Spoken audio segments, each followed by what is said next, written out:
dona una miqueta de pena, però ha sigut un gran cicle, molt bones mascletats i bon oratge i molta festa.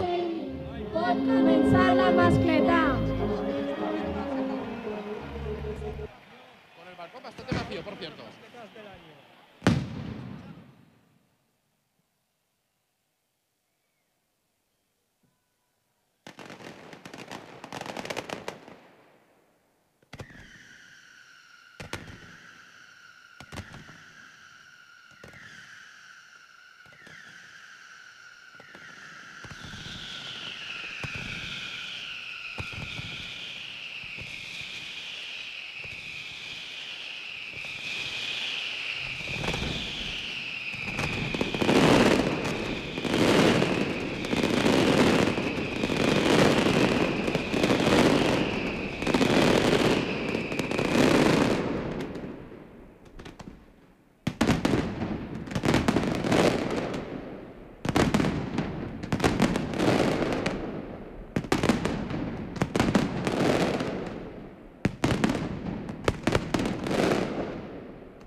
magnífica, extraordinària, la gran mascletada de Vicent Cavaller, que tanca el cicle Faller 2012. Com espectacular va ser la nit, la gran nit del foc.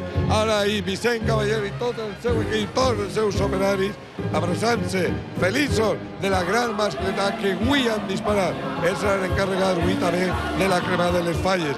I ahí aquestes imatges que ja són, bueno, ja quasi història de les falles 2012. Hem tingut molt bon cicle faller des del primer dia, bones mascletades. Esta vesprada encara tenen un doble cita, la cabalgada del foc a partir de les 7 de la vesprada i la parada mora d'Almirante Cadarso a partir de les 8 de la nit. I després ja per tots els barris, per totes les places, començarà ja el gran ritual del foc, no solament en València, sinó en tots els pobles que planten falles. Aprofitar, gaudir de les últimes hores de les falles 2012. Vicent Cavaller, el gran mestre que porta el nom de la pólvora de València per tot el món, de nou ha triomfat per la porta gran